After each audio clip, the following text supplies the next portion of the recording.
Hello everyone, welcome to my channel. तो वही अब हम बात करते हैं हमारा नेक्स्ट चैप्टर जो है, यानी कि हमारा जो चैप्टर इसमें चला हुआ 13 न्यूट्रिशन, उसके नेक्स्ट टॉपिक की। तो नेक्स्ट टॉपिक जो है हमारा इसके अंदर आ जाता है बी ग्रुप ऑफ विटामिन। तो हम इसमें जानेंगे कि भाई जो हमारा विटामिन का जो ग्रुप है बी, उसके अंदर हमारे कौन कौन से आ जाते हैं। ठीक है, तो बी ग्रुप विटामिन जो होते हैं उसमें सबसे पहले हमारा आ जाता है थायमिन। ठीक है, तो हमारा जो थायमिन जो होता है, इन्होंने बताया कि थायमिन जो है, थायमिन और vitamin B1 is water soluble vitamin. तो सबसे पहले पानी के अंदर घुलनशील होते हैं हमारे विटामिन, और it is important member of the B group of vitamin, और ये बहुत ही महत्वपूर्ण सदस्य होते हैं हमारे बी ग्रुप के। ठीक है, तो हमारा जो B1 होता है, यानी कि जो थायमिन होता है, वो हमारा बी ग्रुप विटामिन का सबसे महत्वपूर्ण सदस्य ये होता है। और it is relatively stable to heat, और जो हीट यानी कि गर्मी के प्रति ये बहुत ही ज्यादा स्टेबल रहता है। और but is destroyed in natural और अल्कालाइन सॉल्यूशन।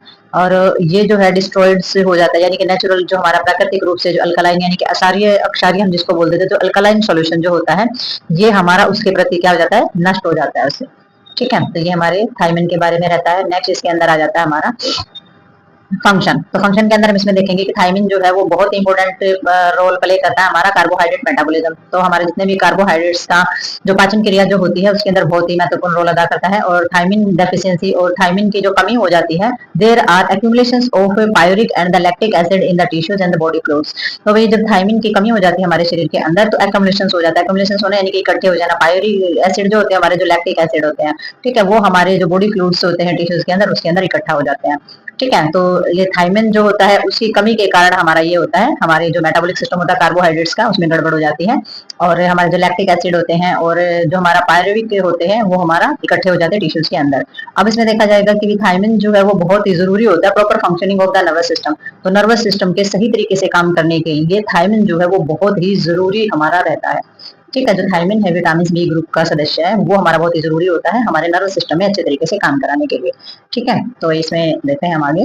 तो अब हम इसमें जानेंगे सोर्सेज के बारे में कि हमारे सोर्सेज कौन कौन से रहते हैं। थायमिन जो होता है वो किस किस सोर्सेज से हमें मिलता है।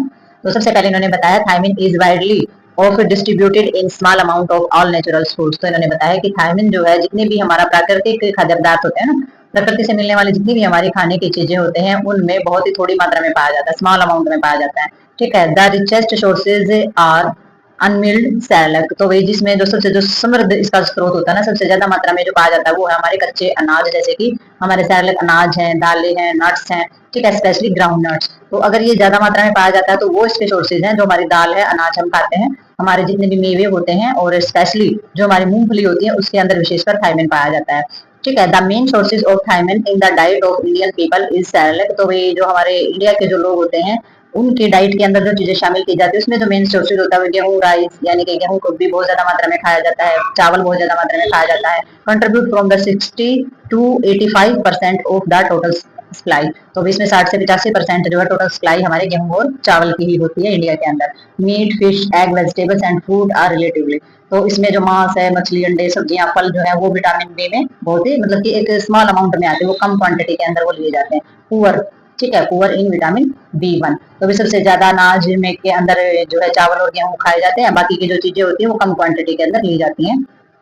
बाकी उन्होंने बताया कि थायमिन जो है वो content of some food stuff in as show. तो हमारी जो टेबल 5 है उसके अंदर बताया गया है कि ये खाद्य पदार्थ के अंदर जो हमारा विटामिन B1 है, यानी कि जो थायमिन है, वो किस किस स्रोत के अंदर कितना पाया जाता है, यानी किस किस चीज के अंदर कितनी मात्रा इसकी पाई जाती है। तो नेक्स्ट देखते हैं इसमें हम।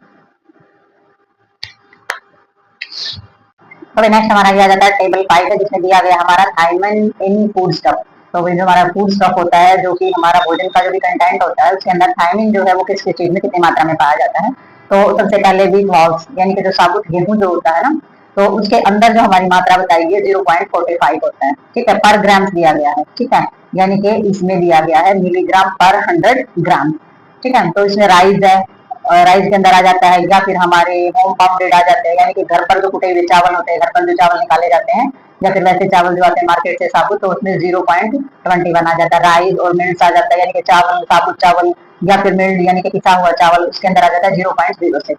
ठीक है, और नेक्स्ट हमारा आ जाता है इसमें बैंगल्स ग्राम दाल जो हमारी होती है। ठीक है, तो इसके अंदर हमारा 48% इसके अंदर आ जाता है। और हमारे आलमंड्स जो होते हैं, आलमंड्स के अंदर हमारा 0.24 आ जाता है, जैसे कि बादाम वगैरह हमारे होते हैं। और इसके अंदर हमारा जिंजली सीड्स जो हमारे होते हैं, जो बीज पाए जाते हैं इंग्लिश के, तो 1.01। ठीक है। ग्राउंड नट्स के अंदर जो मूंगफली वगैरह हमारी होती है उनके अंदर 0.90 हमारा मिल्क मोल है। ये सारी की सारी हमारी इसकी क्वांटिटी बताई गई है। लिवरशिप है, ठीक है, और हमारा मीट वगैरह है, तो इनके अंदर थाइमिन की जो मात्रा होती है वो हमारे इसके अंदर दी गई है, ठीक है। तो रोजमर्रा की लाइफ में जो गेहूं है और जो राइस वगैरह खाते हैं तो उनमें थाइमिन की कमी होने की संभावना मोस्टली तौर पर नहीं रहती है, वो कंप्लीट ही रहती है इंडिया के अंदर, ठीक है। तो नेक्स्ट देखते हैं इसमें हम। तो इसमें नेक्स्ट हम देखेंगे लॉसेस। लॉसेस के अंदर आ जाता है कि जो थायमिन होता है उसकी हानि किस प्रकार से हो जाती है, कम कैसे हो जाता है। तो इन्होंने बताया कि thiamine is readily lost from the cereals during to process of washing and cooking. तो जिस तरीके से जो हमारा अनाज जो होता है तो उसको धोया जाता है, ठीक है, और जो उसको पकाने का जो प्रोसेस होता है तो उसके दौरान थायमिन जो है वो आसानी से नष्ट हो जाता है, ठीक है, यानी कि कम हो जाता है जब उसको धोते हैं या प्रोसेस में लेकर के आते हैं या फिर उसको पकाते हैं। तो थायमिन सब्सटेंस जो होता है, थायमिन विटामिन जो होता है हमारा, वो हमारा नष्ट होता चला जाता है। तो the meaning of rice of result of the considerable loss of thiamine. तो भी हमारा जो चावल की जो पिसाई की जाती है तो थायमिन जो है काफी मात्रा में उससे नष्ट हो जाता है, जो चावल को पीसा जाता है, ठीक है। तो ऑन द अदर हैंड अगर दूसरे तरीके से देखा जाए तो हमारा parboiled of home pounded rice are better sources. तो उन्होंने बताया कि दूसरी ओर जो उबले हुए या घर पर कुटे हुए जो चावल होते हैं वो उसमें अच्छा थायमिन होता है, वो थायमिन का अच्छा स्रोत माने जाते हैं, ठीक है, यानी कि घर पे ही कूट करके जो चावल निकाले जाते हैं या फिर घर पे ही जो हमारे जो साबुत चावल होते हैं वो बनाए जाते हैं, वो अच्छा स्रोत इसका माने जाते हैं। Thiamine in fruit and vegetables is partly lost during the prolong store. और अगर फ्रूट और सब्जियां जो है वो लंबे समय तक अगर घर में स्टोर करके रखी जाती हैं, यानी कि बाकी हो जाती हैं, पड़ी पड़ी या 4-5 दिन से ला करके हमारी रखी हुई हैं, तो वो भी आंशिक रूप से यानी कि कुछ छोटे मोटे रूप से उसमें से भी थायमिन जो है वो नष्ट हो जाता है। तो इस तरीके से हमारे जो जो ताजे फल और सब्जियां होते हैं उनमें थायमिन की जो मात्रा होती है वो कंप्लीट होती है। तो डेली रिक्वायरमेंट के अंदर हमारा आ जाता है, डेली रिक्वायरमेंट में आएगा daily requirement of thiamine as shows table 22। तो टेबल 22 में देखेंगे कि इसकी जो रिक्वायरमेंट है थायमिन की वो किस तरीके से होती है। The body content of the thiamine is placed at 30 grams. तो वही इसमें जो हमारे शरीर के अंदर जो थायमिन होता है उसकी जो पूरी की पूरी जो मात्रा होती है, यानी कि जो हमें जरूरत होती है वो 30 मिलीग्राम की तो आवश्यकता होती ही होती है, ठीक है, हमारी बॉडी के हिसाब से। And if more than this is give it the merely loss of the urine. तो इसमें जो हमारी पाई जाती है इससे अधिक मात्रा में अगर हम लेते हैं तो यूरिन के माध्यम से ये हमारे शरीर से बाहर निकल जाता है। अगर ज्यादा मात्रा में आप थायमिन लेंगे तो जैसे ही आप यूरिन पास आउट करेंगे तो यूरिन के जरिए बाहर निकल जाएगा ये, ठीक है। तो patient on regular haemodialysis should routinely be give supplement of thiamine. तो भाई इसमें जो अधिक मात्रा में जो यूरिन के जरिए शरीर से बाहर निकल जाता है, लेकिन नियमित रूप से जो हेमोडायलिसिस करा रहे जो पेशेंट होते हैं ना, जिनकी डायलिसिस चल रही होती है, जिनकी किडनी खराब होती है जिसकी, और जिनकी डायलिसिस चल रही होती है, उन वो जो पेशेंट होते हैं वो थायमिन सप्लीमेंट जो है उनको बहुत ज्यादा मात्रा में दिए जाने चाहिए, क्योंकि जो हमारा डायलिसिस प्रोसेस होता है वो यूरिन पास आउट नहीं कर सकते हैं पेशेंट। तो यूरिन जो उनके वेस्ट प्रोडक्ट होते हैं वो सारा का सारा पानी जो है वो मशीन के द्वारा बाहर निकाला जाता है उनका, तो उनमें जो है थायमिन की बहुत ज्यादा कमी हो जाती है। तो डायलिसिस पे जो पेशेंट है हमारे उनको थायमिन की जो है बहुत ज्यादा मात्रा में जरूरत होती है, तो उनको सप्लीमेंट दिए जाने चाहिए। Thiamine should be also give prophylactically to people with the persist vomiting and the prolonged gastric। और इसमें appreciation of the who go on long fats।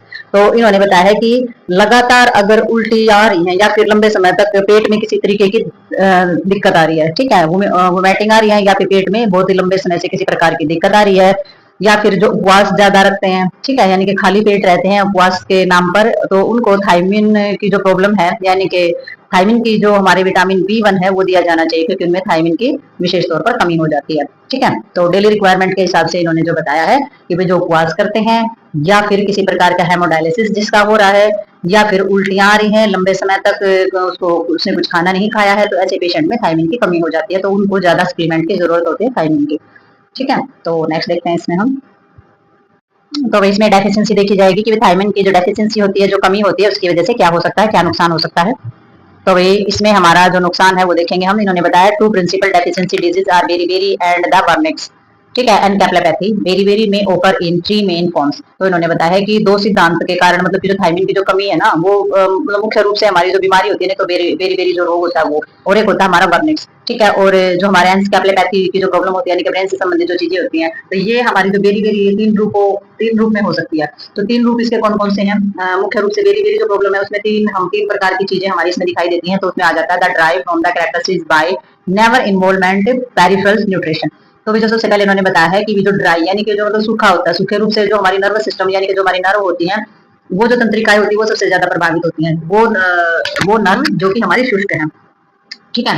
तो शुष्क नर्व जो है वे सबसे ज्यादा प्रभावित होती हैं इसमें। और इसमें wet from the characteristic by the heart involvement cardiac very very. तो अभी दूसरी इसमें क्या हो जाती है हमारी, दूसरी इसमें हो जाती है जो गीले रूप से जो हमारे हृदय जो हमारा जो हार्ट होता है उसको प्रभावित करती है, जैसे कि कार्डियक वेरी वेरी। एक हो गया ड्राई और एक हो गया हमारा वेट।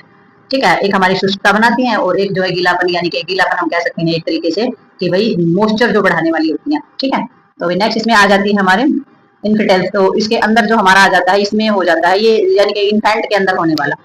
ठीक है, इन्फेंटल का मतलब इन्फेंट यानी कि बिल्कुल जो छोटा बच्चा होता है। इन्फेंट बेरी बेरी के अंदर आ जाता है। Infant between 2 and 4 month of age, 2 साल से लेकर 2 महीने से लेकर से 4 महीने तक का जो हमारा बच्चा होता है, इस एज में ये हमारी प्रॉब्लम हो सकती है। The affected baby is usually breast feed by a thiamine deficient mother who commonly show sign and peripheral neuropathy.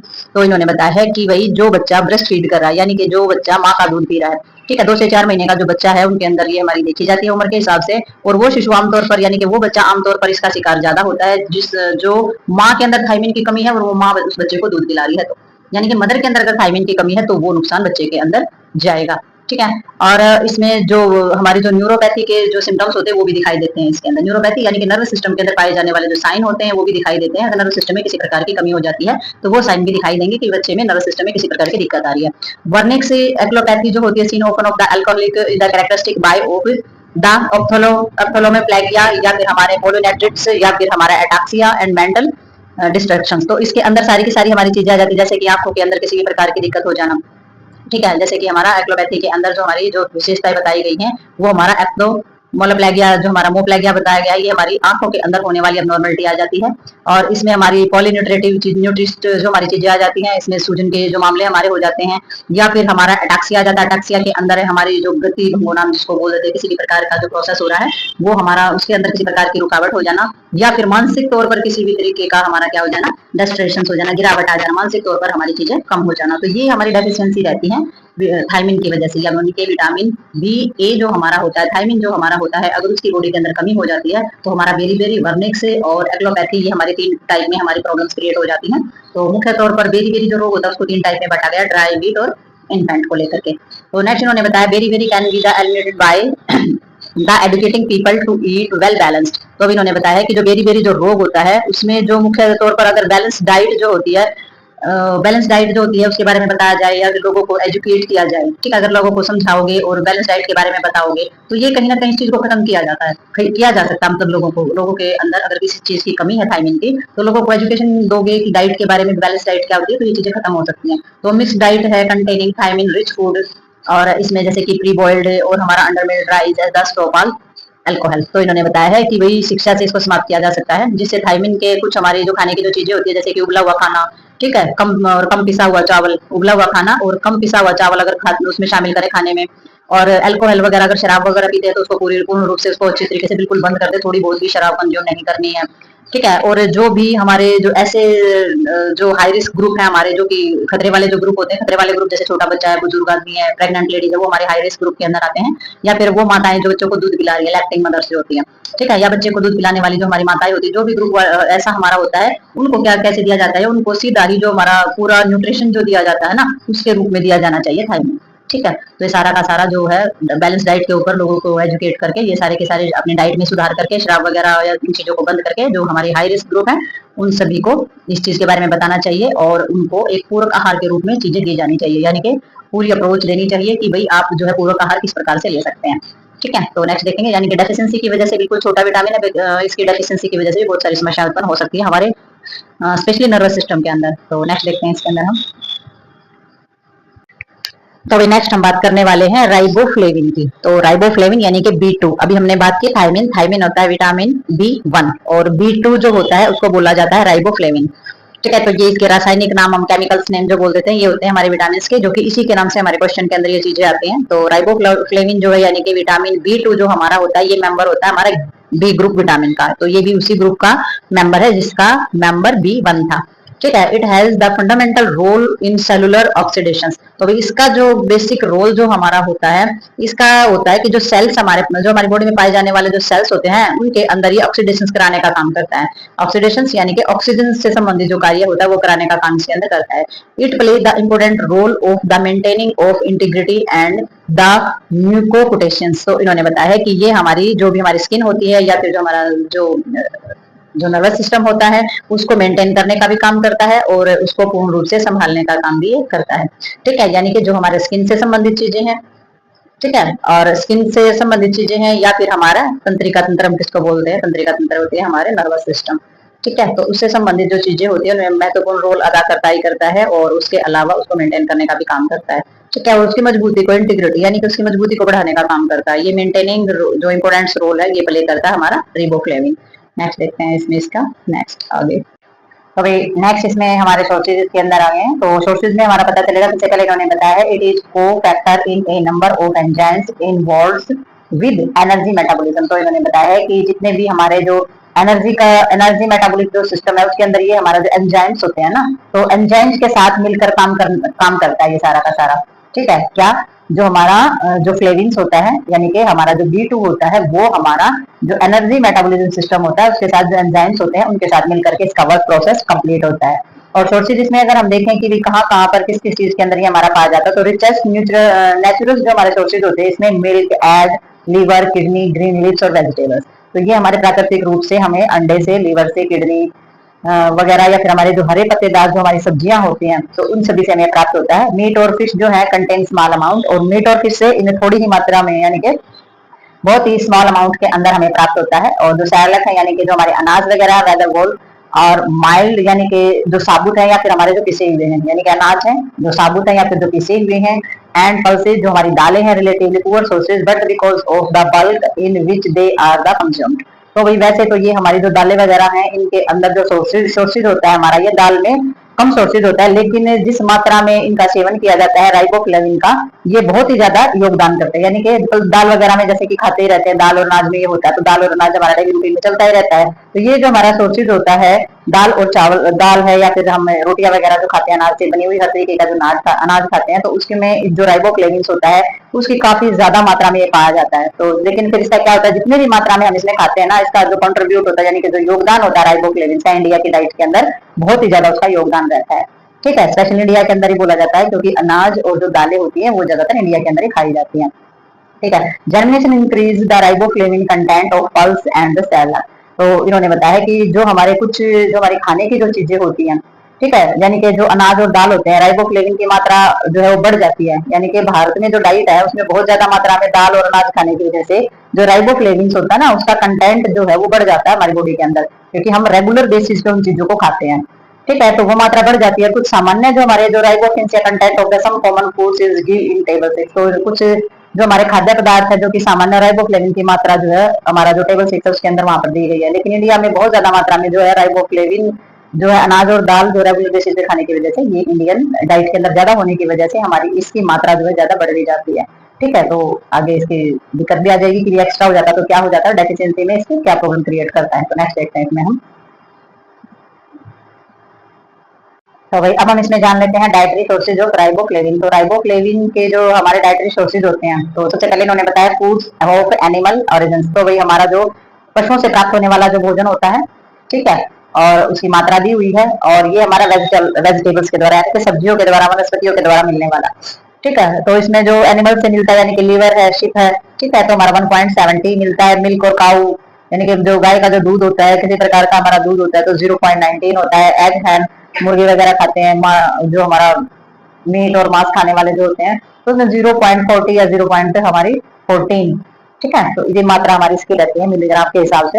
Vegetables में देखा जाए तो वोल सैलड, जितने भी हमारे अनाज होते हैं, मिल्क सैलड जो हमारे पिसा हुआ जो अनाज होता है, ठीक है, मिल्क सैलक हो या फिर वैसा हो, ये इसमें दिखा रखा है कि वोल जो सैलक होगा यानी कि जो हमारा साबुत अनाज होगा उसमें देख सकते हैं उसमें है 0.10 से लेकर के 0.16, और इसमें देख सकते हैं जो पिसा हुआ अनाज होगा उसमें कितना कम मात्रा इसकी होगी है, क्योंकि 0.3 से लेकर के 0.8 तक की मात्रा कम हो जाती है। यानी कि साबुत अनाज जो होता है उसके अंदर राइबोफ्लेविन की मात्रा डबल होती है, और जब हम अनाज को पीसते हैं और जितना अनाज को बारीक पीसा जाता है उतनी ही ये जो हमारा विटामिन B2 है उतना ही कम होता चला जाता है। इसलिए अनाज को थोड़ा सा मोटा पीसते हैं या फिर दलिए के रूप में इसका इस्तेमाल किया जाता है, तो राइबोफ्लेविन की मात्रा जो है वो हमें ज्यादा मिलती है। ठीक है, पल्सेस जो हमारी आ जाती है जैसे कि दाल है, तो दाल है हमारी 21 या हमारी 32 सबसे ज्यादा इसके अंदर हमारा हो जाता है। और लिफ वेजिटेबल्स हो जाती है, पत्तेदार जो हमारी सब्जियां होती है 15 से लेकर के 30 तक। तो हमारा राइबोफ्लेविन जो है वो हमारी दालों में बहुत ज्यादा होता है। अनाज जो है वो मोटा खाएं, ठीक है, तो इसके अंदर हमारी जो वेजिटेबल्स होती है उनमें भरपूर मात्रा में हमारा राइबोफ्लेविन पाया जाता है। ठीक है, तो नेक्स्ट देखते हैं। तो अभी नेक्स्ट हम इसमें देखेंगे कि ये जो राइबोफ्लेविन होता है इसकी कमी के कारण हमारी जो शरीर है उसमें कौन कौन सी बीमारियां हो सकती हैं, डेफिशिएंसी की वजह से क्या क्या प्रॉब्लम क्रिएट हो सकती हैं। तो उन्होंने सबसे पहले बताया था मोस्ट कॉमन जो lesions associate with the riboflavin deficiency of the angular of stomatitis. तो वही सबसे पहले जो हमारी कॉमन जो प्रॉब्लम्स है ये जो जुड़ी हुई है हमारी से, सबसे पहला जो रोग है वो हमारा स्टमाटाइटिस है। तो स्टमाटाइटिस से हमारा कौन सा रोग हो जाता है, माउथ के अंदर किसी भी प्रकार की दर्दनाक सूजन हो जाए, ठीक है, मुंह में छाले वगैरह हो जाए या म्यूकस मेम्ब्रेन से उसमें दिक्कत हो जाए, तो ये हमारे स्टोमेटिस बोला जाता है। इसके जो अदर क्लिनिक साइन है इसमें जो हमारे दिए गए हैं जैसे कि सजेस्टिव इंक्लूड ऑफ द, तो इसमें चैलोसिस हो जाता है, ये भी हमारा एक तरीके का इंफेक्शन ही है जो कि हमारा राइबोफ्लेविन की वजह से हो जाता है, ठीक है। और इसके अंदर आ जाता है ग्लोसाइटिस, ठीक है, ग्लोसोसाइटिस आ जाए या फिर हमारा नेसोलेबियल आ जाए, ठीक है। और इसके अंदर डिसेरिया जो हमारा हो जाता है। तो ये हमारा राइबोफ्लेविन जो डेफिशिएंसी होती है इसमें almost always occur of the associations with deficiency of other B complex vitamin. तो इन्होंने बताया है कि जो राइबोफ्लेविन की जो कमी है ना, तो राइबोफ्लेविन की कमी जो है वो लगभग हमेशा हमारे जो बी कॉम्प्लेक्स विटामिन जो होते हैं ना उनकी कमी के साथ होती है, ठीक है। तो राइबोफ्लेविन की कमी कब होगी हमारे शरीर के अंदर, हमारे शरीर के अंदर राइबोफ्लेविन की कमी जो होती है वो लगभग हमारे जितने भी बी कॉम्प्लेक्स विटामिन हैं उनकी कमी के साथ ही होती है, यानी कि बी ग्रुप के अंदर आने वाले जितने भी विटामिन अगर उनकी कमी हो जाएगी तो साथ में हमारे राइबोफ्लेविन की कमी भी इसके अंदर आ जाती है, ठीक है। तो ये हमारी इससे संबंधित प्रॉब्लम्स क्रिएट हो जाती हैं। अब रिक्वायरमेंट के हिसाब से इसमें देखें हम कि रिक्वायरमेंट जो है वो हमारी कौन सी इसके अंदर हो जाती है। तो रिक्वायरमेंट में आ जाता है there are no real body store of the riboflavin. तो हमारा जो शरीर है ना उसमें राइबोफ्लेविन जो होता है उसमें उसका कोई मतलब नेचुरल ये नहीं होता कि नेचुरल स्टोरेज नहीं होती है हमारी बॉडी के अंदर, ठीक है। ये कहने की भी हमारी बॉडी के अंदर जो है नेचुरल स्टोरेज होती है राइबोफ्लेविन की, तो ऐसा नहीं होता है, तो हमारी बॉडी के अंदर स्टोर नहीं होता है। ये डेली रिक्वायरमेंट जो इसकी होती है वो 1.96 mg पर 100 जो हमारा किलो यानी कि कैलोरी ऊर्जा जो होती है उसके हिसाब से हमारी एनर्जी इंटेक करने से होती है, यानी कि दिन में जो आवश्यकता होती है वो 1000 किलो कैलोरी जो हमारी होती है ना, 1000 किलो कैलोरी के हिसाब से जो हमारा पर मिलीग्राम जो लिया जाता है यानी कि 1.96 मिलीग्राम जो है वो हमारा इंटेक करना जरूरी होता है, उससे हमारी पूर्ति होती है। इसमें फॉर फर्दर डिटेल्स वो हमारे टेबल 22 में दी गई है सारी के सारी, ठीक है। तो इससे हमारी बॉडी के अंदर स्टोरेज नहीं होता, डेली रूटीन में जो हम इंटेक करते हैं डाइट उसी में से इसको लेना पड़ता है हमें, ठीक है। नेक्स्ट हमारा आ जाता है नियासिन। तो नियासिन हमारा विटामिन B3 को बोलते हैं, ठीक है। तो विटामिन जो B1 है वो हमारा थायमिन होता है, B2 जो होता है रिबोफ्लेविन होता है और B जो 3 होता है वो हमारा नियासिन होता है। तो जो नियासिन जो होता है ये हमारा निकोटिक एसिड यानी कि इसके अंदर आ जाता है कि ये निकोटिनिक जो हमारा एसिड होता है वो इसके अंदर आ जाता है, यानी कि B3 essentials of the metabolism of carbohydrates fat and. तो वही ये जो होता है बहुत ही ज्यादा जरूरी होता है, कार्बोहाइड्रेट्स हो या फिर हमारा फैट्स हो या फिर हमारा पोषक तत्व हो, उनको पचाने के लिए उनके मेटाबॉलिज्म सिस्टम को कंप्लीट करने के लिए ये विटामिन B3 जो होता है ये बहुत ज्यादा जरूरी होता है, जिसका नाम है नियासिन, ठीक है। तो ये हमारा पाचन क्रिया का काम करवाता है। नेक्स्ट देखते हैं इसमें हम। तो ये जो हमारा होता है ये सिर्फ कार्बोहाइड्रेट फैट्स ही नहीं बल्कि प्रोटीन को भी मेटाबॉलिज्म कराने में बहुत ज्यादा हेल्प करता है, क्या, विटामिन B3, ठीक है। It is also essential for the normal functioning of the skin. तो ये बहुत ज्यादा जरूरी होता है नॉर्मल फंक्शन करते जो हमारी स्किन जो है जो नॉर्मल काम करने के लिए स्किन के ये बहुत ज्यादा जरूरी होता है। इंटेस्टाइनल एंड नर्व सिस्टम, तो सिर्फ स्किन ही नहीं, इंटेस्टाइनल यानी कि जो हमारी आंतें होती है और जो हमारा नर्वस सिस्टम होता है या फिर हमारी स्किन होती है, इनके जो जरूरी काम होते हैं उनको कंप्लीट करने के लिए बहुत ही ज्यादा मात्रा में जरूरत होती है हमारे विटामिन B3 की। This vitamin differ from the other vitamin of the B complex group in that an essential amino acid tryptophans serve as its of the procedure. तो इन्होंने बताया कि ये जो विटामिन B कॉम्प्लेक्स जो हमारा होता है ना इसका जो ग्रुप है वो दूसरे विटामिन जो होते हैं उनके मतलब मायने में अगर देखा जाए तो ये अलग होते हैं, ठीक है। तो ये जो विटामिन होते हैं हमारे दूसरे जो विटामिन B कॉम्प्लेक्स जो ग्रुप होता है उससे अलग ये पाए जाते हैं और इनकी बहुत ही ज्यादा मात्रा में जो है जरूरत होती है, जैसे कि अमीनो एसिड है या फिर हमारा ट्रिप्टोफेन है, इसका जो है पूरा का पूरा जो हमारा प्रोसीजर जो होते हैं वो हमारे अलग रहते हैं, ठीक है। तो इसमें जो विटामिन होते हैं वो हमारे अलग अलग रूप से काम करते हैं। तो इसमें अगर देखा जाए इनके जो सोर्सेज होते हैं तो सोर्सेज के अकॉर्डिंग अगर हम देखें कि food rich of the niacin and the tryptophans and liver, kidney, meat और पोल्ट्री फिश या फिर हमारा लिग्नेंस एंड द ग्राउंडनट्स। तो वही इसमें सारा का सारा जो नियासिन जो होता है वो हमें किससे मिलता है, तो नियासिन जो होता है वो हमारे जितने भी हमारे खाद्य पदार्थ होते हैं ठीक है, उसमें लीवर आ जाएगा, किडनी मीट आ जाएगा, किडनी का जो मीट होता है, किडनी का बनाया हुआ जो मांस होता है, ठीक है, मुर्गी फार्म्स यानी कि पोल्ट्री आ जाता है, जिसमें मुर्गी आ जाएगी, मछली आ जाएगी, ठीक है, और हमारे लेंगुमिन्स आ जाता है जिसमें फली होती है, फली वाली जो चीजें होती हैं, ग्राउंड नट्स हमारे जिसके अंदर आ जाएंगे, मूंगफली वगैरह जो शामिल होती हैं, milk is a poor sources of the niacin.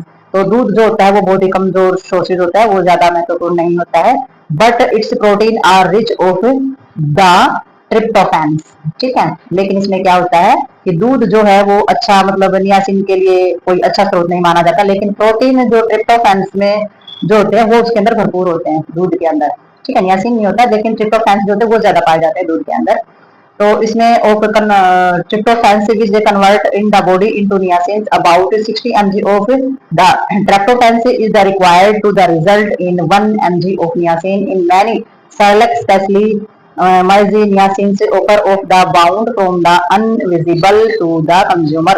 तो इन्होंने बताया है कि वही ट्रिप्टोफैन जो है वो भरपूर होते हैं जो शरीर में हमारे जो नियासिन में जो हमारे कन्वर्ट होते हैं, ठीक है। तो नियासिन में जो है वो हमारे कन्वर्ट हो जाते हैं, और मिलीग्राम नियासिन में लगभग 60 मिलीग्राम जो है ट्रिप्टोफैन की आवश्यकता होती है, ठीक है। तो इन्होंने बताया है कि हमारे 60 मिलीग्राम में यानी कि नियासिन के लिए लगभग 60 मिलीग्राम ट्रिप्टोफैन की आवश्यकता होती है। तो ट्रिप्टोफैन जो होते हैं वो हमारे मीट में पाए जाते हैं ज्यादातर, तो ट्रिप्टोफैन की आवश्यकता हमारी इसके अंदर रहती है। और इसमें बहुत सारे जो हमारे अनाज बताए गए हैं जैसे कि अनाज जो हमारे विशेष रूप से जैसे कि मक्का हो गया, माजी हो जाता है, जो हमारा मक्का हो जाता है, और नियमित जो इससे हमारे जुड़े हुए हैं नियासिन से जो बंधे हुए इसमें रूप में पाया जाता है, जैसे कि हमारे जो bound of the invisible of the consumer, जो कि हमारे कंज्यूमर होते हैं यानी कि उपभोक्ता यानी कि जो खरीदने वाले होते हैं उनके लिए अनुपलब्ध होते हैं, यानी कि उनको बहुत ही कम मात्रा में ये चीजें मिल पाती है, ठीक है, यानी कि इनकी जो स्टोरेज है या फिर इनका जो उत्पाद है वो कम है। तो नेक्स्ट देखते हैं इसमें हम, तो इसमें डेफिशिएंसी देखेंगे हम। डेफिशिएंसी के अकॉर्डिंग अगर हम देखें कि नियासिन की जो डेफिशिएंसी होती है रिजल्ट ऑफ द पेलिग्रा, तो भाई इसमें जो पेलिग्रा रोग जो होता है वो हमारे नियासिन की कमी की वजह से ही होता है। Disease of the characteristic by of the 3D diarrhoea, ठीक है, और भाई डर्माटिस यानी कि स्किन से संबंधित होने वाली चीजें हैं, दस्त वगैरह है, या फिर हमारा डोमिनेंट यानी कि सूजन हो जाती है, डोमिनेंटिया हो जाती है हमारी, यानी कि याददाश्त को लेकर के जो प्रॉब्लम्स हो जाती है, यानी कि कंफ्यूजन वगैरह स्टार्ट हो जाना, तो ये नर्वस सिस्टम से संबंधित होती हैं चीजें। इन एडिशन ऑफ द ग्लोसिस्ट स्टोमेटिस से ये हमारे पीछे जो हमारी बताई गई है सारी की सारी प्रॉब्लम है ये हमारी हो जाती है नियासिन की कमी की वजह से, क्योंकि ये बी ग्रुप का ही सदस्य है ये भी। तो इसमें dermatitis of the bilaterally of the symmetricals and the found only on those surface of the body exposed to sunlight such as back of the hands, lower legs, face and neck, ठीक है। तो इन्होंने बताया है कि ये जो हमारी जो प्रॉब्लम्स है ये किस तरीके से हो जाती है, जो कि हमारी ये तो हमारी प्रॉब्लम हो ही जाती है इसके अंदर, जैसे कि हमारी पहले इन्होंने बताया भी डायरिया हो जाना, ठीक है, डायरिया हो जाएगा, स्किन से संबंधित प्रॉब्लम हो जाएगी, या फिर हमारी जो मानसिक स्थिति है उससे संबंधित प्रॉब्लम हो जाएगी। तो इसके अलावा जो एडिशंस में आ जाती है ना, एडिशंस में जैसे कि ग्लोसिस्ट आ जाएंगी, ग्लोसिस्ट में क्या हो जाता है जीभ और मुंह के अंदर छाले और सूजन हो जाती है आमतौर पर, ठीक है। तो मुंह के अंदर छाले और सूजन होने के साथ साथ इसमें जो हमारी त्वचा होती है वो दोनों तरफ से एक समान रूप से ही प्रॉब्लम उसके अंदर आ जाती है। डर्माटिस में जो होती है वो दोनों तरफ से उसमें दिक्कत आ जाती है, यानी कि इंटरनल भी और एक्सटर्नल भी, ठीक है। तो इसमें जो हमारी जो बॉडी होती है उसमें केवल उन हिस्सों में पाई जाती है जिसमें जो हमारा जो सनलाइट होती है ना उसके संपर्क में आते हैं। तो ये देखा जाता है कि ये उन हिस्सों में पाई जाएगी जो सरफेस हमारा बॉडी सनलाइट के अंदर सनलाइट में एक्सपोज होता है, यानी कि सूर्य का प्रकाश बॉडी के जिस हिस्से में पड़ता है वहीं पर यह समस्या पाई जाती है। और जैसे कि हाथ जो हमारे बैक ऑफ हैंड हाथ के पीछे, ठीक है, और हमारे पैरों के नीचे वाला हिस्सा जो होता है चेहरे पे और गर्दन पे, तो यहाँ पर हमारी धूप जो है सूर्य का प्रकाश ज्यादा पड़ता है, तो ये हमारी समस्या वहां पर ज्यादा पाई जाती है। और इसमें जो हमारे मेंटल चेंज आते हैं यानी कि मानसिक तौर पर जो हमारे बदलाव आते हैं वो भी हो सकते हैं इसमें। इस also occur which include of depression, तो डिप्रेशन यानी कि अवसाद जो होता है, और चिड़चिड़ापन इरिटेबिलिटी हो जाती है, या डेलोरियम हो जाता है, यानी कि बहुत ज्यादा चिड़चिड़ापन है, अवसाद है, या फिर मतलब कि बहुत ज्यादा अपने आप को में जो मानसिक तौर पर परेशान रहना, तो ये सारी की सारी जो चीजें होती हैं ये हमारे मेंटल चेंज भी आ सकते हैं अगर आपके अंदर B3 की कमी है तो, ठीक है। तो नेक्स्ट इस पे आ जाता है पेलिग्रा। तो वे पेलिग्रा में हमारा क्या जाता है, पेलिग्रा जो हमारी जो प्रॉब्लम है प्रिवेंटेबल डिजीज है पेलिग्रा, तो ये है कि ये जो बीमारी है इसकी रोकथाम की जा सकती है। Good mix diet containing milk and the meat of universally regarding as the essential part of the prevention of treatment. तो भाई इन्होंने बताया कि पेलिग्रा की ना जो रोकथाम के योग्य ये बीमारी है, इसमें दूध मांस जो है वो संतुलित मात्रा जो अगर दी जाए पेशेंट को तो इसको रोक भी सकती है और इसका ट्रीटमेंट का हिस्सा माना जाता है ये, ठीक है। दूध और मांस अगर दिया जाएगा, यानी कि जो मीट वगैरह जो दिया जाएगा, तो उसकी वजह से बहुत ही इंपॉर्टेंट पार्ट होता है ये इसका। ठीक है। इसकी जो रोकथाम जब की जाती है ना, जब इसका इलाज किया जाता है, तो इन दो चीजों को मेन मान के चलते डाइट के अंदर की ये देनी ही देनी है इसकी रोकथाम के लिए।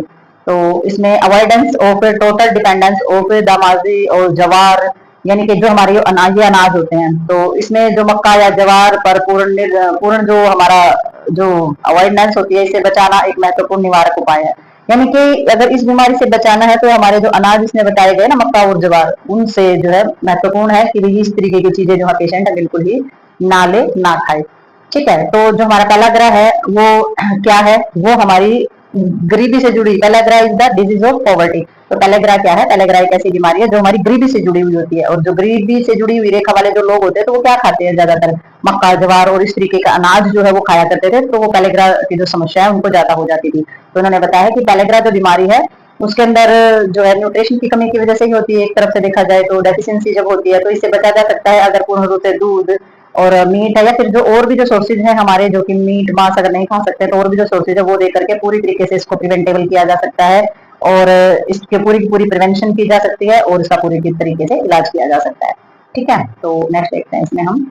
तो अभी नेक्स्ट इसमें देखेंगे हम रिक्वायरमेंट की, क्या रिक्वायरमेंट होती है हमारी इसकी। तो सबसे पहले जो रिक्वायरमेंट इन्होंने दी है, इन्होंने बताया the recommended daily allowance is 12 mg और 1000 किलो एनर्जी इनटेक। तो सबसे पहले उन्होंने बताई है कि 1000 किलो कैलोरी ऊर्जा का के लिए जो है 12 मिलीग्राम।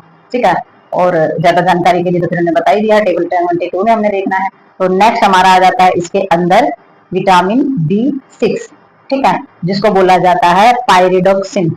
ठीक है। तो पायरिडोक्सिन जो हमारा होता है वो हमारा विटामिन 6 होता है, और ये हमारा ऑफ द 3 फॉर्म्स, तो 3 फॉर्म के अंदर ये हमारा पाया जाता है, 3 रूपों में ये हमारा पाया जाता है, जिसको बोला जाता है हमारा सबसे पहले होता है जो हमारा पायरिडोक्सिन, और दूसरा हमारा जो होता है ये बोला जाता है पायरिडॉक्सल। ठीक है। और जो तीसरा हमारा इसके अंदर आ जाता है वो हमारा होता है पायरिडोएक्साइमिन। ठीक है। तो 3 स्वरूप इसके पाए जाते हैं। It play the important role in metabolism of amino acid. तो भाई इनका जो सबसे महत्वपूर्ण रोल होता है वो ये होता है कि जितने भी हमारे अमीनो एसिड जो हमारे होते हैं, उन सभी का मेटाबॉलिज्म, यानी कि उन सभी का जो पाचन वर्क होता है वो इसी के द्वारा किया जाता है। तो उसमें ये महत्वपूर्ण भूमिका निभाता है, जिसमें हमारा आ जाता है पायरिडॉक्सल और हमारा पायरिडोक्साइमाइन। ठीक है। तो नेक्स्ट देखते हैं हम इसमें, ये विटामिन B6 के पार्ट हैं। तो नेक्स्ट इन्होंने बताया it is widely distribute in food. तो भाई ये हमारे बहुत ज्यादा व्यापक रूप से हमारा पाया जाता है, जैसे कि दूध है, लीवर है, मीट है, एग है।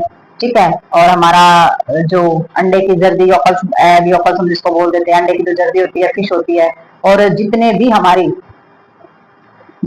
अनाज वगैरह हो जाते हैं, या फलियां वगैरह जो होती हैं, या फिर हमारी वेजिटेबल्स होती हैं, तो उन सभी के अंदर ये पाया जाता है। और पायरिडोक्सिन जो हमारा होता है, ये deficiency of the associate with the peripheral से न्यूरोटिड्स से। तो भाई इसमें जो हमारी पायरिडोक्सिन की कमी की वजह से हमारा क्या हो जाता है, जो पेरिफेरल्स जो हमारा नर्वस सिस्टम होता है, तो उससे जुड़ी हुई समस्या उत्पन्न हो सकती है। Riboflavin deficiency impaired in the optimal utilisation of the pyridoxine. तो भाई इसमें जो राइबोफ्लेविन होता है उसकी कमी के कारण पायरिडोक्सिन जो हमारा होता है, ठीक है, तो राइबोफ्लेविन की कमी के कारण हमारा पायरिडोक्सिन से जो हमारा किसी भी प्रकार की जो चीजें होती है उनमें बाधा उत्पन्न करता है। यानी कि किसी भी प्रकार का जो यूटिलाइजेशन प्रोसेस होता है, ऑप्टिमल यूटिलाइजेशन प्रोसेस होता है बॉडी में, तो ये उसमें बाधा उत्पन्न करता है। और इसमें जैसे कि INH यानी कि ऑक्सीडाइज जो हमारी चीजें होती हैं, एंटी ट्यूबरकुलोसिस ड्रग्स जो हमारे होते हैं, यानी कि ऐसे जो हमारी TB वगैरह से की जो दवाएं होती हैं, और ड्रग्स ऑफ द रिकॉग्नाइज्ड का मतलब होता है तो मान्यता प्राप्त जो हमारे ड्रग्स होते हैं, जिसको अप्रूवल मिला हुआ होता है, तो वो हमारे इसके काम में लाए जाते हैं। और INH जो हमारे लेने वाले जो रोगी होते हैं वो हमारे क्या होते हैं, वो हमारे पायरिडोक्सिन का जो चीजें होती है वो उनको पूरी रूप में दिया जाता है, यानी कि संपूर्ण सप्लीमेंट दिए जाते हैं पायरिडोक्सिन के। ठीक है। तो इसमें डेफिशिएंसी के अकॉर्डिंग चीजें, राइबोफ्लेविन की डेफिशिएंसी से क्या प्रॉब्लम होती है, और हमारे पायरिडोक्सिन जो होता है उसकी कमी से क्या प्रॉब्लम हो सकती है। तो उसमें जो हमारे जो INH जो होते हैं, INH जो है उसके द्वारा पूर्ण जो हमारे पायरिडोक्सिन जो सप्लीमेंट होते हैं वो कंप्लीट रूप से उनको दिए जाते हैं ताकि डेफिशिएंसी ना हो। और जो रिक्वायरमेंट है हमारे एडल्ट्स के अंदर वो हमारी डिफरेंट होती है प्रोटीन इंटेक। तो इसमें जो डायरेक्टली जो हमारी दी जाती है एडल्ट को, यानी कि जो एक जवान आदमी होता है उसकी जो प्रोटीन सेवन जो करता है, जितना भी वो प्रोटीन लेता है, जितनी भी उसको आवश्यकता होती है प्रोटीन को लेने की, तो उसकी जो है वो सीधे सीधे बदलती रहती है। यानी कि एक एडल्ट जो होता है may be need of 2 mg day. ठीक है, एक जो जवान आदमी होता है उसको 2 मिलीग्राम की आवश्यकता हो सकती है ड्यूरिंग प्रेगनेंसी एंड लैक्टेशन, और प्रेगनेंसी के दौरान या फिर माँ जो बच्चे को दूध पिला रही है उसमें 2.5 दिन के हिसाब से हो सकती है। Balance diet usually contain of the pyridoxine, और जो हमारा जो बैलेंस डाइट जो जिसमें आमतौर पर जो पायरेक्सिन जो है वो उसके अंदर पाया जाता है, बैलेंस डाइट के अंदर पहले से ही ये चीज शामिल होती है, तभी तो बैलेंस डाइट है उसमें उसके अंदर सारी की सारी चीजें सम्मिलित होती है। देयरफॉर डेफिशिएंसी इज रेयर, तो वही इसकी जो कमी है वो दुर्लभ है, क्योंकि जो बैलेंस डाइट के अंदर भी होती है और इसमें जो चीजें जो इसके सोर्सेज होते हैं वो आमतौर पर जो है डेली रूटीन में आने वाली जो चीजें हैं, तो डेफिशिएंसी जो है वो बहुत कम मात्रा में पाई जाती है। डिटेल फिर वही टेबल 22 में ही देखेंगे इसकी। नेक्स्ट इसमें आ जाता है विपेंटोथेनिक एसिड, तो विपेंटोथेनिक एसिड जो हमारे होते हैं वो हमारे कैसे होते हैं, लेकिन ये हमारा क्या है विटामिन B5। ठीक है, अभी हम विटामिन B6 की बात कर रहे थे, विटामिन B6 किया हमने, जो पायरेक्सिन जो हमारा था 3 टाइप में था, और अब हमारा विटामिन B5 के बारे में बात करेंगे जिसका नाम है पेंटोथेनिक। तो ये जो है there is long standing evidence for a relations between of the pantothenic acid and the adrenal cortical function. तो भाई पेंटोथेनिक एसिड जो होता है वो हमारी जो भी हमारा किसी भी प्रकार का जो वर्क हो रहा है किसके अंदर, जो कि हमारा जो लंबे समय तक जो हमारी चलने वाली जो प्रोसेस होता है बॉडी के अंदर, जो हमारे एसिड होते हैं, ठीक है, तो हमारी बॉडी के अंदर एसिड जो काम करते हैं और लंबे समय तक जो उनके बीच में जो रिलेशन होता है या उनके एसिड के बीच में जो हमारा एडर्नल कॉर्टिकल जो हमारा फंक्शन होता रहता है, तो in the biosynthesis of the corticosteroids, तो इसमें जो है हमारे खासकर जो कॉर्टिकोसेट्रॉइड्स होते हैं या फिर हमारे जो सिंथेसाइज का जो वर्क होता है वो इसके अंदर शामिल होता है, यानी कि लंबे समय तक चलने वाला जो हमारा एसिड का जो प्रोसेस होता है, जिस प्रोसेस में कौन सी चीजें शामिल हैं। एक तो हमारा कॉर्टिकोसेट्रॉइड्स होता है, उसका सिंथेसिस जो होता है, तो ह्यूमन ब्लड नॉर्मली कंटेन 18 से 35 mg पेंटोथेनिक एसिड पर 100 ml। तो वही इन्होंने बताया है कि एक जो मानव होता है, इंसान जो होता है, उसमें 100 मिलीमीटर में 100 मिलीमीटर जो होता है, 100 मिलीमीटर जो ब्लड होता है ना, उसमें 18 से 35 मिलीग्राम जो होता है वो पेंटोथेनिक एसिड होता है। यानी कि जो जवान आदमी होता है ना, उसके अंदर 100 मिलीग्राम उसका हम ब्लड लेते हैं, तो 18 से 35 मिलीग्राम उसके अंदर पेंटोथेनिक एसिड जो है वो ब्लड के अंदर मिक्स मिलेगा। ठीक है, तो mostly present in the cell as the coenzymes, तो इसके अंदर जो भी अधिकतर जो हमारे जितने भी हमारे सेल्स होते हैं, कोएंजाइम्स ए के रूप में मौजूद होता है ये। ठीक है, तो मोस्टली प्रेजेंट होता है ये सेल में, कोएंजाइम्स जो होता है, कोएंजाइम्स ए के रूप में ये हमारे मौजूद पाए जाते हैं। The daily requirement is set at 10 mg, और वही जो रोजमर्रा की लाइफ में जो होती है 10 मिलीग्राम की जो है वो जरूरत निर्धारित की गई है कि इतना तो आप ले सकते हैं। All food contribute to its dietary intake. ठीक है, और जितने भी हम खाने पीने की चीजें जो खाते हैं वो उनके वो जो है वो सारी की सारी इस चीज में योगदान करती हैं कि जो हमारा पेंटोथेनिक एसिड जो होते हैं वो हमारे कंप्लीट हो जाते हैं, यानी कि विटामिन B5 जो है वो हमारा कंप्लीट हो जाता है। ठीक है, तो नेक्स्ट देखते हैं इसमें हम।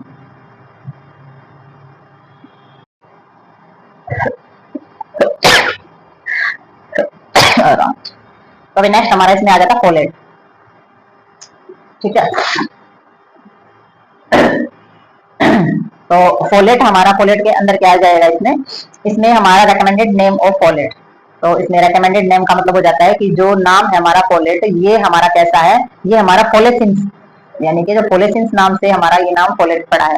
तो इसका जो नाम है फोलेट जो है ये हमारा बताया गया कि recommended name of folate of the alternative name of the folacins and the usual of पैरामेसिक cultures of the preparation of folic acid. तो इन्होंने बताया है कि इसमें जो हमारा फोलेट नाम है या फोलेसिस के नाम से ये पड़ा है, सामान्य जो हमारी जितनी भी दवाइयां तैयार की जाती है ना फोलिक एसिड से, तो उसके हिसाब से, उसकी प्रिपरेशन के हिसाब से, फोलिक एसिड की जो प्रिपरेशन के हिसाब से ये जो नाम है ये हमारा रख दिया गया है।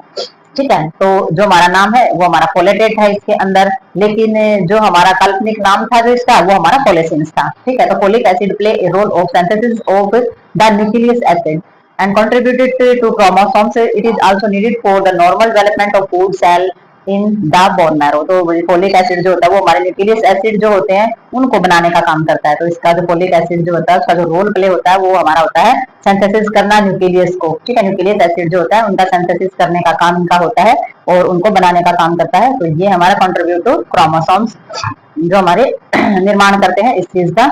तो इसमें क्या करते हैं, it is also needed for the normal development. तो वही इसमें जो जरूरत होती है सबसे ज्यादा वो हमारा जो नॉर्मल डेवलपमेंट होता है ब्लड सेल्स का और बोन मैरो का, तो उसमें भी हेल्प करता है। यानी कि हमारे जितने भी ब्लड सेल्स होते हैं या जितने भी हमारी बोन्स होती हैं उनकी ग्रोथ के लिए भी ये फोलेटेट एसिड जो होता है ये हमारा बहुत ज्यादा जरूरी होता है। ठीक है, अब सोर्सेज अगर हम इसके देखें कि कौन कौन से सोर्सेज हमारे होते हैं, तो सोर्सेज के अकॉर्डिंग इन्होंने बताया the name common the name come from the Latin folia, यानी कि वही लैटिन के हिसाब से अगर इसका देखा जाए तो शब्द है फोलिया, और फोलिया मीन क्या होता है, पत्ती, यानी कि लीफ, पत्ती से आया है। ठीक है, तो हमारा जो इसका नाम आया फोलेट, वो हमारा लैटिन वर्ड है फोलिया, उसमें फोलिया का मतलब लीफ होता है, यानी कि पत्ता या पत्ती का होता है। But food such a liver, meat, dairy product as milk, fruit, salad as are good dietary sources as lips vegetables. तो भाई इसमें लेकिन जो लीवर, मांस, डेयरी उत्पाद, हमारा जितने भी दूध, फल और अनाज, जितने भी हमारे खाद्य पदार्थ या पत्तेदार जो सब्जियां हैं, उनमें सब में फोलिक एसिड के अच्छे स्रोत है, यानी कि फोलिक एसिड भरपूर मात्रा में इन सभी चीजों के अंदर पाया जाता है।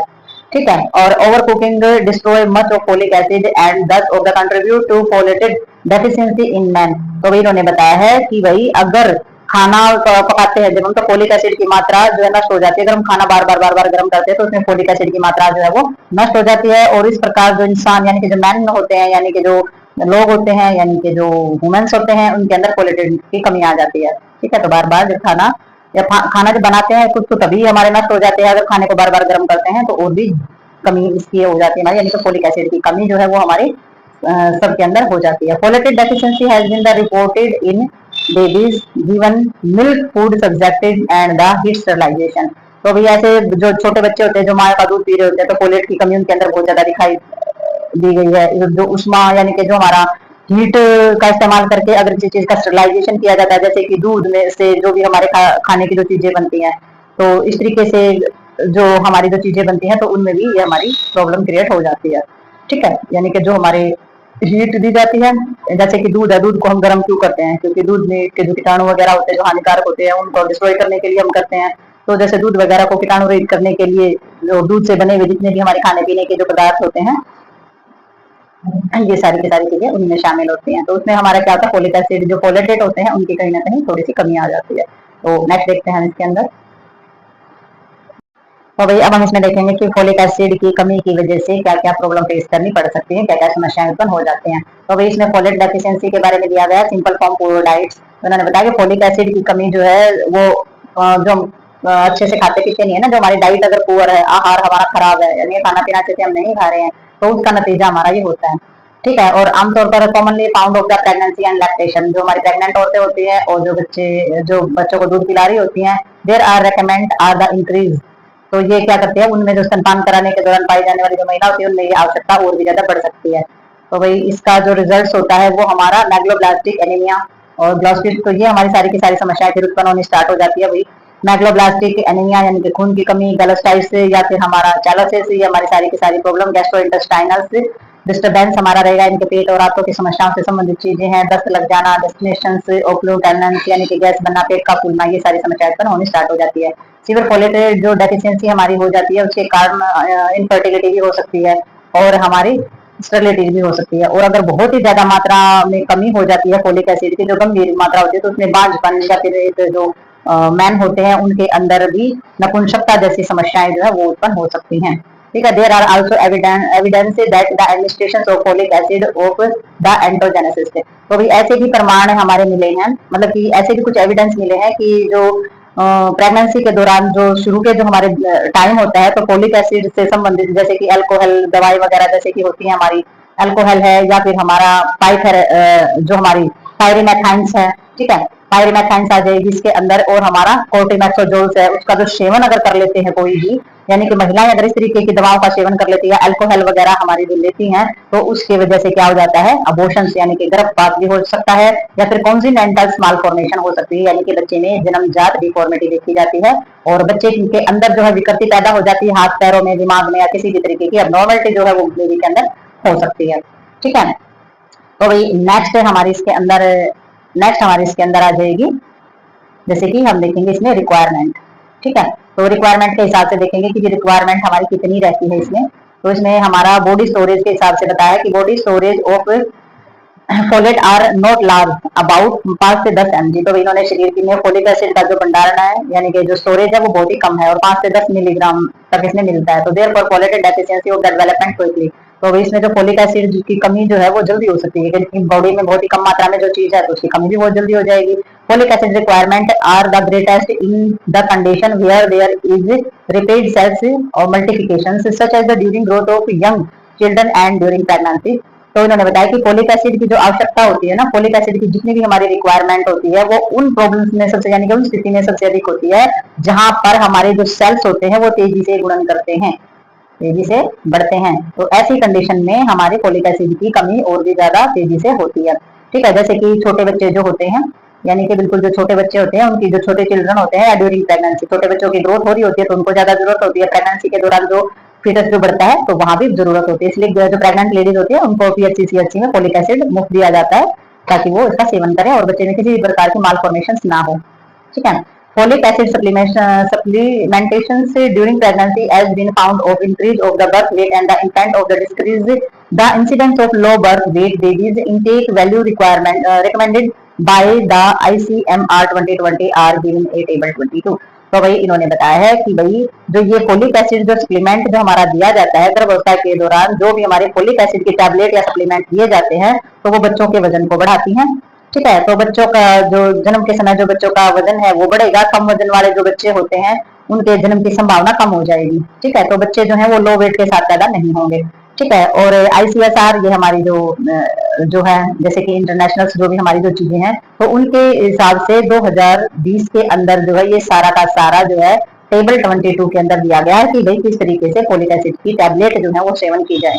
ठीक है, किस एज में कब कब और कैसे कैसे देनी चाहिए। ठीक है, तो ये हमारी जो संस्था है ICMR है उसके तहत ये हमारी लागू की गई थी। इनकी फुल फॉर्म पहले भी मैं इसके अंदर बता चुकी हूँ। ठीक है, क्योंकि जितनी भी हमारी इसके अंदर आती हैं जो भी हमारी फुल फॉर्म होती है वो आपने देख लेनी है, क्योंकि बार बार हमारी बताई जाती है कि जो RCH है या फिर किसी भी प्रकार की जितनी भी हमारी इंटरनेशनल चीजें हैं, जितनी भी हमारे WHO से संबंधित है वो सारी की सारी आपने इसमें देख लेनी है। ठीक है, तो ये हमारी इंडियन काउंसलिंग से संबंधित चीजें होती है मेडिकल रिसर्च में। ठीक है, ये हमारी जो संस्था है इसी तरीके का काम करती है। जैसे कि ICMR है तो ICMR में हमारी Indian counselling of medical research जो है 2022 उसके अंदर ये चीजें रेकमेंड की गई थी। तो इसकी फुल फॉर्म जो है वो आप ध्यान रखेंगे, Indian counselling of medical research. ठीक है, तो ये हमारा जो है आगे देखते हैं और भी मिलेगी हो सकता है। तो भाई नेक्स्ट हमारा आ जाता है विटामिन B12। तो बहुत बार आपने सुना होगा विटामिन B12 डेफिशिएंसी के बारे में। तो विटामिन B12 जो होता है बहुत ही कॉम्प्लेक्स और हमारा organo metallic components with the cobalt atoms. तो ये हमारा विटामिन B12 जो होता है बहुत ही कॉम्प्लेक्स यानी कि बहुत ही जटिल बोल सकते हैं हम इसको, बहुत ही जटिल यानी कि कॉम्प्लेक्स बहुत ही जटिल कंपाउंड्स होता है हमारा। ठीक है, और जिसके अंदर क्या हो जाता है कोवलेट एटम्स होता है। कोवलेट एटम्स हमारा यानी कि कोवलेट परमाणु इसके अंदर हमारा होता है। ठीक है, the preparations which of the therapeutically used is the cyanobalamin vitamins B12 of the cooperates with the folate in the synthesis of DNA. So deficiency of either lead of the megaloblastosis vitamin B12 as a separate biochemical role और unrelated to folate in synthesis of fatty acid in melanin। तो भाई इसके अंदर जो हमारा बताया गया है इसमें जो प्रिपरेशंस की जाती है यानी कि अगर मेडिकल चीजों के अकॉर्डिंग जो देखा जाए तो इसमें जितने भी हमारे साइनोकोब्लाटाइंस जो हमारी ली जाती है उसमें विटामिन बी यानी कि DNA का जो भी हमारा सिंथेसिस किया जाता है उसमें फोलेट के साथ साथ सहयोग करता है ये। ठीक है, तो जो हमारा सिंथेसिस होता है तो DNA के साथ ये सहयोग करके काम करता है। इसलिए क्या होता है इसलिए इसमें जो किसी भी प्रकार की जो कमी होती है ना, मेगलोब्लास्टोसिस जो होता है उसमें अगर किसी भी प्रकार की कमी होगी जो है वो हो सकती है। ठीक है, मेगलोब्लास्ट में किसी प्रकार की जो कमी होनी होती है वो इसमें हो सकती है, इसलिए इसमें किसी भी कमी में मेगलोब्लास्टोसिस हो सकता है। मेगलोब्लास्टोसिस जो है वो हमारी एक तरीके की मेडिकल कंडीशन होती है। तो इसमें इस कमी के सिंथेसिस की कमी के कारण जो है इसकी कमी के कारण मेगलोब्लास्टोसिस प्रॉब्लम जो है वो आपको हो सकती है। जबकि विटामिन बी जो होता है विटामिन B1 में मेलानिन में जितना भी हमारा जो फैटी जो एसिड जो हमारे होते हैं उनका जो सिंथेसिस होता है उसमें फोलेट जो है वो जुड़ा नहीं होता है। एक ये अलग जो हमारे केमिकल्स प्रॉब्लम जो होती है यानी कि एक अलग ही भूमिका निभाते हैं सिंथेसिस यानी कि एसिड जो हमारे होते हैं फैटी एसिड जो होते हैं ये हमारे अलग ही भूमिका निभाते हैं, जिसमें हमारा फिजियोलॉजिकल जो mechanism four of the absorption of require of the Antrix factor from the stomach and the complex observed only at the special site in the terminus ileum। ठीक है, तो इसमें हमारा जैसे फिजियोलॉजिकल यानी कि हमारी शारीरिक रूप से अगर कोई चीजें देखी जाए मैकेनिज्म देखा जाए शारीरिक रूप से तो उसके लिए हमारा जो इसमें एडजक्शंस का जो वर्क हो जाता है यानी कि पेट के अंदर के हिस्से में जिस भी कारक की किसी प्रकार के कारक की अगर आवश्यकता होती है। ठीक है, तो इसमें हमारे किसी भी प्रकार के अगर कारक की अगर हमारी आवश्यकता होती है तो ये हमारे जो कंपोनेंट्स होते हैं ये हमारे टर्मिनल इलियन के जो हमारे टर्मिनल इलियन होते हैं उनके लिए एक मतलब कि एक महत्वपूर्ण स्थान पर अवशोषित होने का काम करते हैं, एक महत्वपूर्ण स्थान पर ऑब्जर्व करने का काम करते हैं। ठीक है, इलियन टर्मिनल्स जो होते हैं वो हमारे महत्वपूर्ण स्थान यानी कि स्पेशल साइट पर काम करते हैं, यानी कि ये जो कॉम्प्लेक्स ये जो यौगिक होते हैं ये संश्लेषण का एक महत्वपूर्ण स्थान पर वर्क करते हैं, कहने का मतलब ये है। तो विटामिन B12 जो होता है ये बहुत ही कैसा होता है, एक जटिल यानी कि कॉम्प्लेक्स कंपाउंड हमारा पाया जाता है। और अगर हम देखें इसके सोर्सेज के बारे में तो विटामिन B12 जो होता है ये हमारे liver, kidney, meat, fish, egg, milk, cheese इन सभी के अंदर ये पाया जाता है। Vitamin B12 is not found of the food vegetables origins, तो ये हमारा जो खाना होता है या जो सब्जियां होती हैं उनके अंदर यानी कि जो हमारे वनस्पति उत्पाद होते हैं विटामिन B12 जो है वो नहीं पाया जाता है। It is also synthesised by the bacteria in colon, तो भाई इसका जो हमारा सिंथेसाइज जो होता है वो हमारी ये आंत जो हमारी बड़ी आंत होती है उसके अंदर जो बैक्टीरिया होते हैं वहां पर इसका सिंथेसाइज होता है, अनलाइक फोलिक एसिड। तो फोलिक एसिड के अगेंस्ट, ठीक है, vitamin B12 is relatively heat stable, तो हमारा जो फोलिक एसिड के खिलाफ विटामिन B12 जो होता है वो हीट के प्रति क्या होता है, स्टेबल होता है, यानी कि गर्मी के प्रति, ठीक है, गर्मी का जो है प्रतिरोधी होता है ये। और इसमें liver is the main storage site of vitamin B12, ठीक है। और लीवर जो है लीवर विटामिन B12 जो है वो मुख्य स्टोरेज की जगह है, ठीक है। तो लीवर जो है उसमें विटामिन B जो है वो मुख्य रूप से स्टोर रहता है, तो स्टोरेज की जगह क्या है, विटामिन B12। और सिंथेसाइज कहाँ होता है, जो बड़ी कोलन होती है उसकी जो आंत होती है वहां पर बैक्टीरिया पाए जाते हैं बड़ी कोलन के अंदर, वहां पर इसका सिंथेसाइज होता है, ठीक है। और जो एग, फिश, दूध, चीज वगैरह जो हम खाते हैं वो उसमें ये नहीं पाया जाता है, ठीक है। खाने और सब्जियों के अंदर भी ये नहीं पाया जाता है, ठीक है। और यानी कि कहने का मतलब ये है कि इन्होंने फूड और वेजिटेबल्स बोल रखा है कि फूड और वेजिटेबल्स जो है ना वो इसके अच्छे स्रोत नहीं होते हैं। इसके अच्छे स्रोत फिर क्या बताए गए हैं, फूड और वेजिटेबल्स बोल दिया है लेकिन इसके अच्छे स्रोत liver, kidney, meat, fish, egg, milk और चीज बताए गए हैं। लेकिन ये भी फूड के अंदर आ जाते हैं, जैसे कि मिल्क है, चीज है, एग है, और कहीं कहीं जो मांस मछली खाए जाते हैं तो ये फूड के रूप में ही होते हैं। लेकिन फूड और वेजिटेबल्स जो हमारे जैसे कि जो और फूड होते हैं, सब्जियां वगैरह जो होती हैं या फिर हमारे जो अनाज वगैरह होते हैं उसके अंदर B12 जो है वो कम होता है, ठीक है।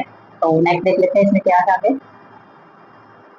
तो भाई अब इन्होंने बताया कि about 2 mg are stored in liver, तो इसने बताया कि लीवर में स्टोरेज तो इसकी होती है लेकिन सिर्फ 2 मिलीग्राम ही स्टोरेज हमारे लीवर के अंदर होती है, and another 2 mg elsewhere in the body, लेकिन उससे भी जो ज्यादा होती है वो हमारी बॉडी के अंदर ये स्टोरेज पाई जाती है इसकी। There storage are sufficient of the diet over any deficiency for 1 और 3 इयर्स, तो भाई ये जो स्टोरेज होती है ना ये 2 या 3 साल के लिए इनफ होती है हमारी बॉडी के अंदर, जो है वो B12 की कमी जो है वो नहीं होने देता, because of these reverse deficiency of vitamin B12 appears to be rare. तो इन्होंने बताया है कि हमारे जो 2 मिलीग्राम जो है वो दूसरे शरीर के हिस्सों में पाया जाता है, और ये जो स्टोरेज जो होती है हमारी ये 3 साल तक किसी भी कमी को पूरा करने के लिए जो है इनफ होते हैं, ठीक है, हमारी बॉडी के अंदर। और ये जो स्टोरेज होती है इसके कारण विटामिन B12 जो है वो बहुत मुश्किल है कि B12 जो है रेयरली ही B12 की कमी जो है वो शरीर के अंदर होगी।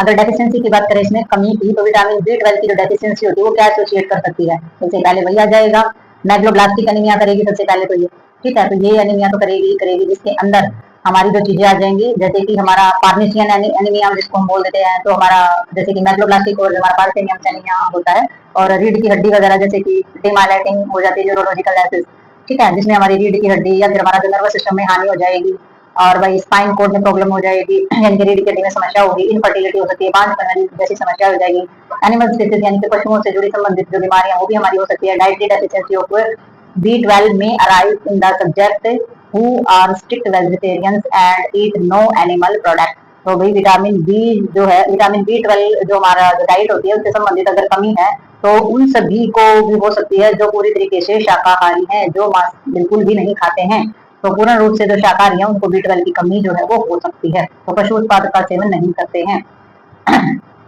ठीक है। तो पूर्ण रूप से शाकाहारी कैसे होते हैं, पशुओं के उत्पादकों का सेवन तो सभी करते हैं, जैसे कि दूध, ये सब कुछ ये पशु उत्पादक है, सारी की सारी चीजें, ठीक है। तो जो पशु उत्पादक चीजों का भी सेवन नहीं करते हैं तो उनमें B12 जो है बहुत ज्यादा मात्रा में और बहुत जल्दी हो जाता है, ठीक है। तो वही नेक्स्ट इसमें रिक्वायरमेंट दी गई है, इनटेक वैल्यू तो इसकी दी गई है रिकमेंडेड बाय द ICMR के द्वारा, यानी कि इंडियन काउंसिल मेडिकल रिसर्च के द्वारा 2002 में। तो नॉर्मल एडल्ट को 2.2 mg पर डे जरूर लेनी चाहिए। एक प्रेग्नेंट लेडीज है उसको वही 0.25 जो हमारी उसके हिसाब से मिलीग्राम के हिसाब से होती है वो, प्लस उससे और भी ज्यादा आप ले सकते हो। और लैक्टेशन प्लस 1.0, और इन्फेंट और चिल्ड्रन जो होते हैं, जो छोटे शिशु होते हैं और जो बच्चे होते हैं, 1.2 तक रिक्वायरमेंट B12 की रहती है।